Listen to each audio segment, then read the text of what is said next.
አርእስተ ዜና የእስልምና እምነት ተከታዮች ለሰላም ለልማትና አንድነት ከፍተኛ መስዋዕትነት መክፈላቸው ተገለጸ። ቁርአንና ሐዲስ እኔ እንዳልኩት ብቻ መሆን አለበት የሚሉ አክራሪ አመለካከቶች ሊታረሙ ይገባል ተባለ። በሀገራችን ያለ ፍርድ ቤት ትዕዛዝ የግል ስልክ መጥለፍ ክልክል መሆኑ ተገለጸ። ሐማስ ትጥቅ እንደማይፈታ አስታወቀ። ከፓኪስታን ጋር በተፈጠረው ግጭት 761 ሲቪሎች መገደላቸውን የአፍጋኒስታን መንግስት አስታወቀ። የኢራን ፕሬዝዳንታዊ ጽህፈት ቤት ከሆርሙዝ ወሽመጥ የሚገኘው ገቢ ኢራን በጦርነቱ የደረሰባትን ኪሳራ መተካት እስከሚችል ድረስ ዝግ ሆኖ እንደሚቆይ አስታወቀ።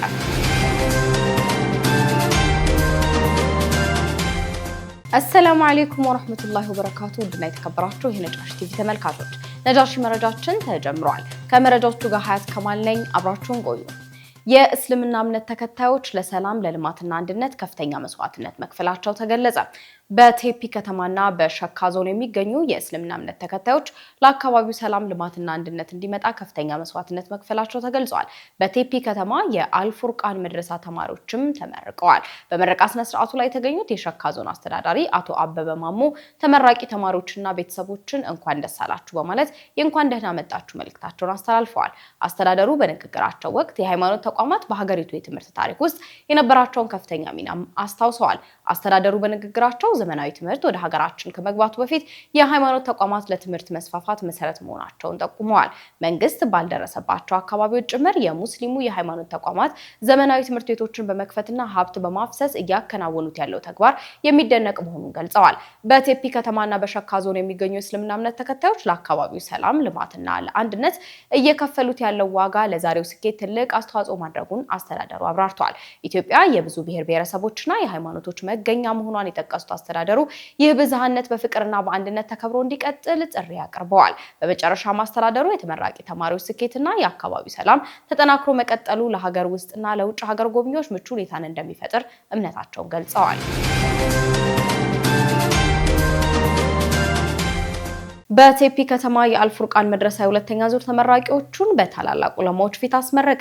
በደቡብ ምዕራብ ኢትዮጵያ ህዝቦች ክልል በሸካ ዞን ቴፒ ከተማ የሚገኘው የአልፉርቃን መድረሳ ለሁለተኛ ዙር በዲናዊ ዕውቀት ያስተማራቸውን ተማሪዎቹን የሀገር ሽማግሌዎች፣ ታላላቅ ዑለማዎች፣ ጥሪ የተደረገላቸው እንግዶች በተገኙበት በታላቅ ድምቀት አስመርቋል። በመርሃ ግብሩ ላይ የኢትዮጵያ እስልምና ጉዳዮች ከፍተኛ ጠቅላይ ምክር ቤት የዑለማ ምክር ቤት ሰብሳቢ፣ የኢትዮጵያ እስልምና ጉዳዮች ከፍተኛ ጠቅላይ ምክር ቤት የዑለማ ምክር ቤት ሰብሳቢ ሼህ አሊ መሐመድ ኤባ፣ የኢትዮጵያ እስልምና ጉዳዮች ከፍተኛ ጠቅላይ ምክር ቤት የዑለማ ምክር ቤት ጽህፈት ቤት ኃላፊ ሼህ መሐመድ ዘይን ዘህረዲን እና የምክር ቤቱ የጽህፈት ቤት ኃላፊን ጨምሮ በርካታ ታላላቅ ኡስታዞችና ዳኢዎችም ተገኝተዋል። በዕለቱ እንኳን ደስ አላችሁ መልእክት ያስተላለፉት እንግዶች መድረሳው በዲናዊ ዕውቀት የታነጸ ትውልድን ለማፍራት እያደረገ ያለውን ጥረት አድንቀዋል። በተለይም ተመራቂ ተማሪዎች የቀሰሙትን ዕውቀት ለህዝባቸውና ለሀገራቸው ሰላምና ልማት እንዲያውሉ ጥሪ አቅርበዋል።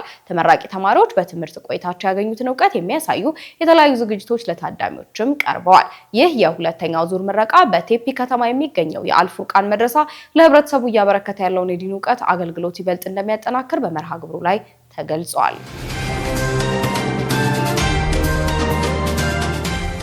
ቁርአንና ሐዲስ እኔ እንዳልኩት ብቻ መሆን አለበት የሚሉ አክራሪ አመለካከቶች ሊታረሙ ይገባል ተባለ። ለሙስሊሙ ማህበረሰብ ዘንድ ለአንድነትና የልማት ጥሪ በታላቁ ዓሊም ሼህ መሐመድ ዘይን ዘህረዲን ቀርቧል። ታላቁ ሃይማኖት አባት ሼህ መሐመድ ዘይን ዘህረዲን ሙስሊሙ ማህበረሰብ ልዩነቶችን ወደ ጎን በመተው ለአንድነት ለልማትና ለሀገር ሰላም በጋራ እንዲቆም ጥሪ አቅርበዋል።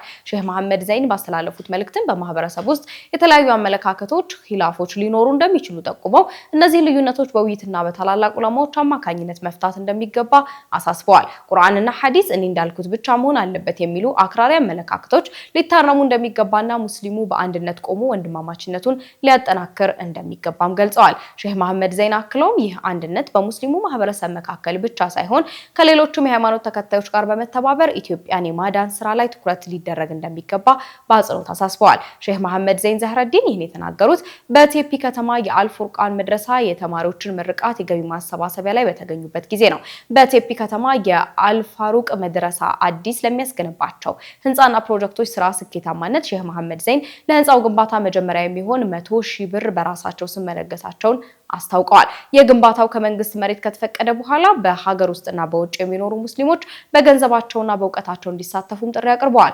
እንደ አልፋሩቅ መድረሳ ማዕከል ያሉ የቁርአን መማሪያዎች በየአካባቢው ሊስፋፉ እንደሚገባና ተማሪዎች በትራንስፖርትና በሌሎች ችግሮች ሳይንገላቱ በቅርባቸው ትምህርት እንዲያገኙ መስጂዶች ለወንጀሎቹ ምቹ እንዲሆኑ አሳስበዋል። በመጨረሻ ማህበረሰቡ እንደ አንድ የታሰረ እንጨት ሆኖ ካልተባበረ በቀላሉ ሊሰበር እንደሚችል በምሳሌ አስረድተዋል። አንድ ከሆንን ማንም ሊያጠቃን አይችልም ያሉት ሼህ መሐመድ ዘይን ሁሉም ለልማትና ለሰላም እጅ ለእጅ ተያይዞ እንዲነሳ በማለት መልእክታቸውን አጠቃለዋል። በሀገራችን ያለ ፍርድ ቤት ትዕዛዝ የግል ስልክ መጥለፍ ክልክል መሆኑ ተገለጸ። ያለ ፍርድ ቤት ትዕዛዝ የግል ስልክ መጥለፍን የሚከለክለው አዲስ የወንጀል ስነ ስርዓትና የማስረጃ ህግም ጸድቋል።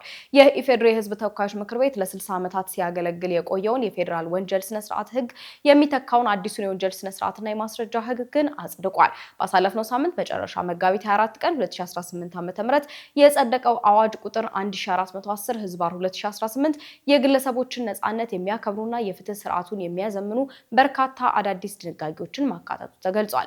የህግ አማካሪና ጠበቃ ዳንኤል ፍቃዱ አዲሱ ህግ እንደ ግል ስልክ ጠለፋና ድብቅ ክትትል ባሉ የግል ነጻነትን ሊገድቡ በሚችሉ የምርመራ ዘዴዎች ላይ ጥብቅ የፍርድ ቤት ቁጥጥርና የጊዜ ገደብ እንዲቀመጥ አድርጓል ሲሉ ተናግረዋል። በመጨረሻም የባህላዊ ፍርድ ቤቶች ውሳኔዎች የሴቶችን መብት እንደማይጋፉ መደበኛ ፍርድ ቤቶች ምርመራው እንዲያጸድቁ የሚያዝ ድንጋጌ ተካቷል ተብሏል። ሌላኛው የህግ ባለሙያ አቶ ጀንበር አብዶ በበኩላቸው ተጠርጣሪዎች በምርመራ ወቅት ለሚደርስባቸው አካላዊም ሆነ ስነ ልቦናዊ ጉዳት ካሳ የሚጠይቁበት ልዩ አሰራር እንደተዘረጋም ጠቁመዋል።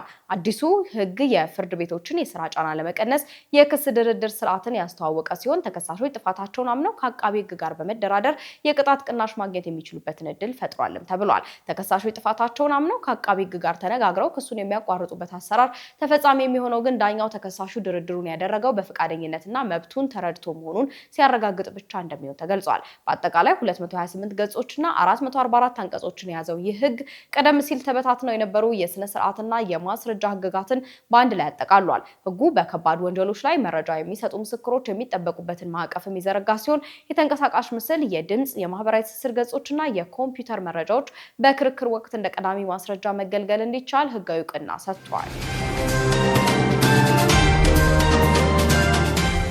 ከውጭ ምንጮች ወዳገኘናቸው መረጃዎች እናልፋለን። የኢራን ፕሬዝዳንታዊ ጽህፈት ቤት ከሆርሙዝ ወሽመጥ የሚገኘው ገቢ ኢራን በጦርነቱ የደረሰባትን ኪሳራ መተካት እስከሚችል ድረስ ዝግ ሆኖ እንደሚቆይ አስታውቋል። የኢራን ፕሬዝዳንት ጽህፈት ቤት እንደገለጸው ስልታዊ ጠቀሜታ ያለው የሆርሙዝ ወሽመጥ ዝግ ሆኖ የሚቆየው ከትራንዚት የሚገኘው ገቢ በሀገሪቱ ላይ የደረሰውን የጦርነት ጉዳት መተካት እስከሚችል ድረስ ነው ብለዋል። ጽህፈት ቤቱ ይህንን መግለጫ የሰጠው በኢራንና በኦማን ምክትል የውጭ ጉዳይ ሚኒስትሮችና ባለሙያዎች መካከል ለአንድ ሳምንት የዘለቀ ስብሰባ ካደረጉና ስምምነት ላይ ደረሰ በኋላ ነው። ባለስልጣናቱ በአሜሪካና በእስራኤል በኢራን ላይ በከፈቱት ጦርነት መካከል በዚህ ወሳኝ የባህር ማጓጓዣ መስመር ላይ አስተማማኝ የባህር ትራፊክ ፍሰትን ወደ ነበረበት ለመመለስ በሚቻልባቸው አማራጮች ላይ ለመወያየት ለአንድ ሳምንት ያክል መምከራቸውን አስታውቀዋል።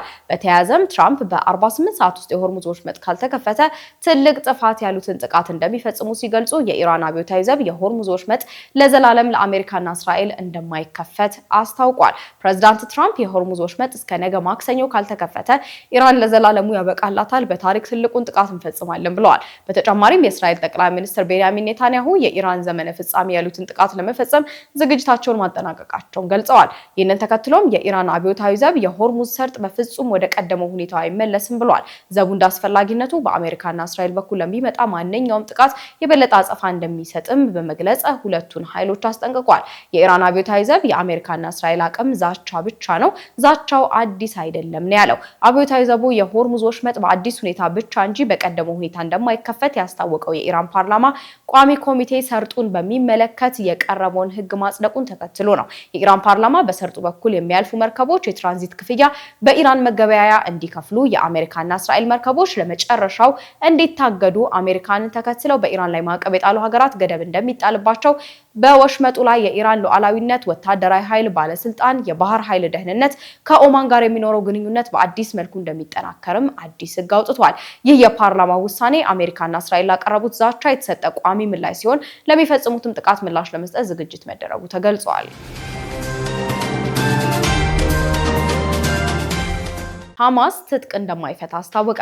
የሐማስ ኢዝአዲን አልቃሲም ብርጌድ ቃል አቀባይ አቡ ኡበይዳ ቡድኑ ትጥቅ እንዲፈታ የቀረቡትን ሐሳቦች አጥብቀው ውድቅ ያደረጉ ሲሆን ይህም እስራኤል የፍልስጤምን ህዝብ ለመግደልና ለማጥፋት የምታደርገው ግልጽ ሙከራ ነው ሲሉ ትጥቅ በመፍታት ላይ የቀረበውን ሐሳብ አጣጥለውታል። ቃል አቀባዩ በተቀረጸ ቪዲዮ በሰጡት መግለጫ ሐማስ ትጥቅ ለማስፈታት የቀረቡትን ሐሳቦች በማንኛውም ሁኔታ ተቀባይነት እንደማይሰጣቸውና ይህም በጦር ሜዳ የደረሰባቸውን ወታደራዊ ውድቀት በፖለቲካ ለመሸፈን የሚደረግ ጥረት መሆኑን ተናግረዋል። ይህንን የጥፋት ሙከራ ለመከላከል የጦር መሳሪያ ዋነኛው አቅም መሆኑን አጽንኦት ሰጥተው የገለጹት ቃል አቀባዩ በታንክና በጭፍጨፋ ሊወስዱት ያልቻሉትን በፖለቲካ ሊወስዱት አይችሉም ብለዋል። ሐማስ ይህን መግለጫ የሰጠው ከጋዛ ጦርነት በኋላ ስላለው የወደፊት ሁኔታ ዓለም አቀፋዊና ቀጠናዊ ጫናዎች እየጨመሩ በመጡበትና ሐማስ ትጥቅ ስለመፍታቱ የተቃውሞ ድምጾች እየተሰሙ ባሉበት ወቅት ነው። በተያያዘም ቃል አቀባዩ እስራኤል በጋዛ ሰርጥ ላይ እየፈጸመችው ያለው የዘር ማጽዳት ዘመቻ ወደ ሊባኖስ፣ የመንና ኳታር ሊዛመት እንደሚችል በመግለጽ ዓለም አቀፉ ማህበረሰብ በእስራኤል ላይ ጫና እንዲያሳድር ጥሪ አቅርበዋል።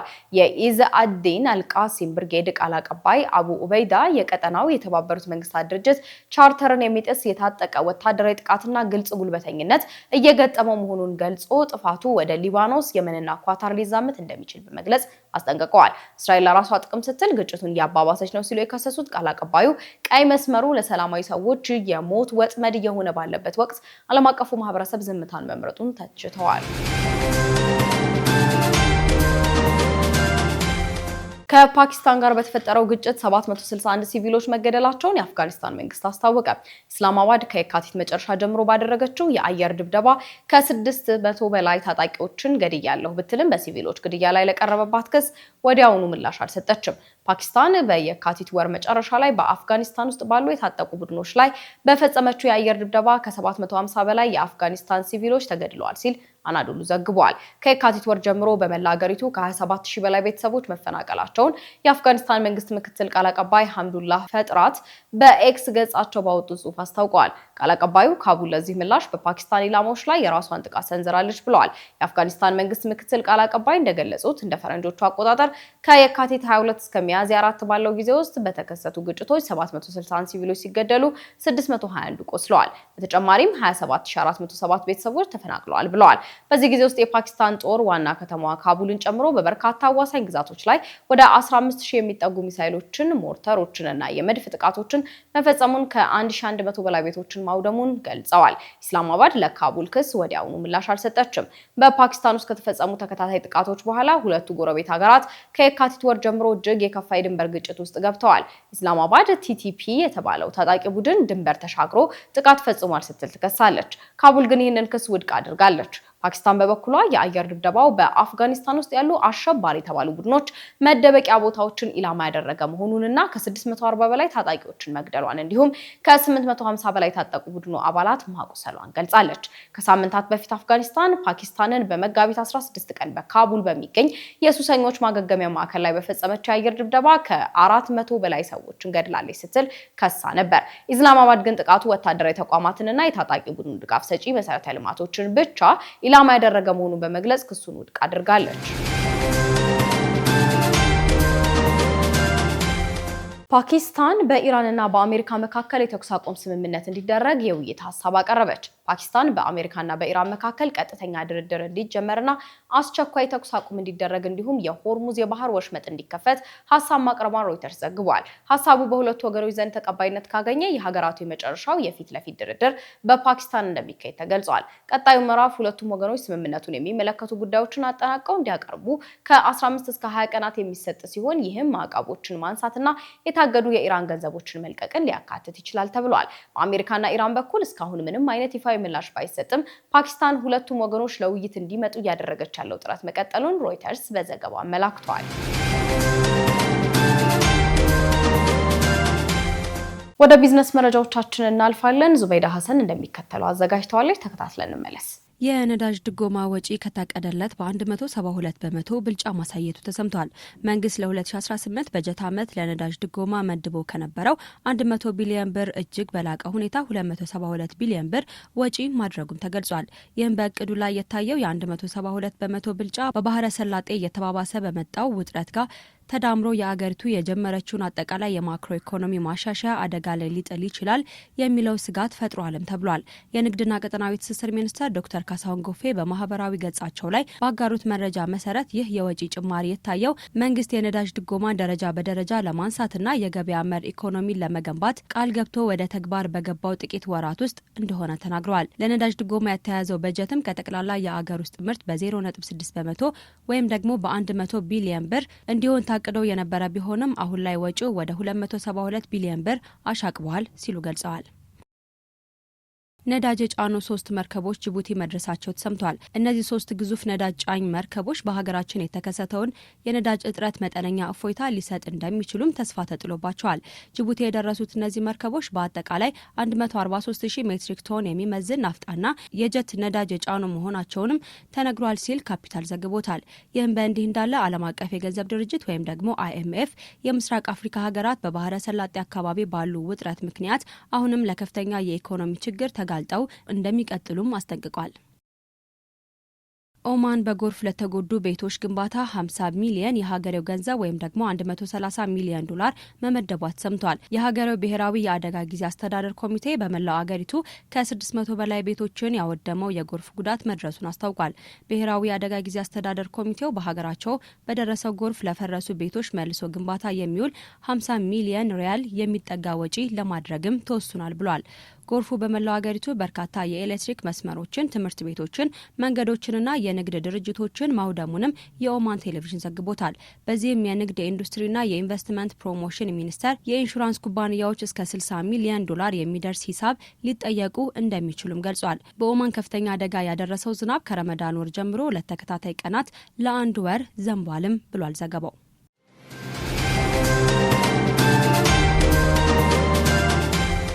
በመጨረሻም ወደ ዕለቱ ታሪክ ለትውስታ ጥንቅራችን ነው የምናልፈው። ዙበይዳ ሐሰን ናት ያዘጋጀችው፣ እንከታተል። ወቅቱ በፈረንጆቹ ኤፕሪል 6 2008 ዓመት ላይ ነው። ግብፃውያን በወቅቱ እየከበደ የመጣውን የኑሮ ውድነትን መቋቋም አቅቷቸው ለተቃውሞ ወጣቶች እንቅስቃሴ የጀመሩበት ዕለት። በዛሬው ታሪክ ለትውስታ መሰናዷችን ይህንኑ ታሪካዊ ክስተት ላነሳ ወድጃለሁ። በሀገረ ግብጽ በ2008 ዓመት ላይ በፕሬዚዳንት ሁስኒ ሙባረክ አገዛዝ ወቅት ከፍተኛ የኑሮ ውድነትና የኢኮኖሚ ኢፍትሐዊነት መከሰቱም ተነግሮ ነበር። ይህንንም ተከትሎ በአንድ የጨርቃጨርቅ ፋብሪካ ውስጥ የሚሰሩ ሰራተኞች የስራ ማቆም አድማ አደረጉ። እነሱንም በመደገፍ በፈረንጆቹ ወር ኤፕሪል 6 ላይ ሀገራዊ ተቃውሞ ለማድረግ ወጣቶች እንቅስቃሴ ማድረግም ጀመሩ። ይህም ንቅናቄ በፌስቡክ ማህበራዊ ገጽ በኩል በብዛት ዘመቻ ተደረገ። በጨርቃጨርቅ ፋብሪካ ውስጥ የሚሰሩ ሰራተኞችን ተቃውሞ ለመደገፍ የተጀመረው የወጣቶች አክቲቪስት ቡድን ኋላ ላይ ወደ መደበኛ የወጣቶች መሪ የፖለቲካ ድርጅት መለወጡንም ታሪክ ያወሳል። በ2007 በአልመሃል ላይ የጨርቃጨርቅ ፋብሪካ ሰራተኞች በወቅቱ በአማካኝ 400 የግብጽ ፓውንድ ወይም ደግሞ በወቅቱ ምንዛሬ መሰረት ወደ 70 የአሜሪካ ዶላር ክፍያ ይከፈላቸው የነበረ ቢሆንም ክፍያው ግን መሰረታዊ ፍላጎታቸውን እንደማያሟላላቸው በመግለጽ በሀገሪቱ ላይ ኢፍትሐዊ የሆነ የኢኮኖሚ ክፍፍል መኖሩን ለማሳየት ሞክረውም ነበር።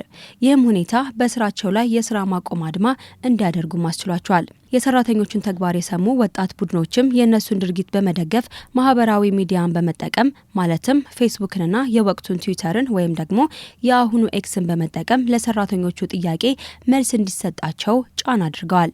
ኤፕሪል 6ኛው አድማ የሚል ርዕስ ያለው የፌስቡክ ቡድን ይህንን ድጋፍ ለማደራጀት የተቋቋመ ሲሆን ከአድማው ቀን በፊት ከ64000 እስከ 70000 አባላትን ለመሳብም ችለዋል። በታቀደለት ቀን የተደረገው አድማ በግዛቱ ከፍተኛ የፖሊስ ተሳትፎ በማድረግ ተቃዋሚዎችን በማባረርና አክቲቪስቶችን በማሰር የሀገሬው መንግስት ምላሽ መስጠቱም ይነገራል። በዚህም ኤስላ አብደላ ፋታህና አህመድ ማሂር የተባሉ አክቲቪስቶች ታሰሩ። አድማው በካይሮ በአብዛኛው ክፍል ታግዶ የነበረ ቢሆንም ነገር ግን በአልመሃላ ክፍል ሁከትና ግጭት ማስከተሉም ይነገራል። የ2008ቱ የግብጽ አጠቃላይ አድማ በዘመናዊ የግብጽ ታሪክ ውስጥ ወሳኝ ሚና መጫወቱንም የታሪክ ምሁራንና ዘገባዎች ገልጸዋል። የኤፕሪል 6 2008 ዓመት የነበረው ውጥረት በ2011 ዓመት ላይ የግብጽ አብዮት ወቅት የተካሄዱትን ተቃውሞዎች በማስተባበር ከአብዮታዊ ወጣቶች ጥምረት ጋር በመተባበር በቴህሪር አደባባይ ላይ ህዝባዊ ሰልፎችን በማደራጀት ለ18 ቀናት የቆየ አመጽ ምክንያትም ሆኗል። ይህም ተቃውሞ በሀገረ ግብጽ ላይ ለ3 አስርት ዓመታት የቆየውን የሁስኒ ሙባረክ አገዛዝን ለመጣል በተደረገው እንቅስቃሴ ላይ ከፍተኛ አስተዋጽኦ እንዳለውም ታሪክ ያወሳል። ውድና የተከበራችሁ የነጃሺ ቲቪ ተመልካቾች ነጃሺ መረጃችን ለሰዓቱ የተከታተላችሁትን ይመስል ነበር። ሀያት ከማል መረጃዎችን ያደረስኳችሁ አብሬያችሁ ቆይታ አድርጌያለሁ። ሰላም አለይኩም ወራህመቱላሂ ወበረካቱ።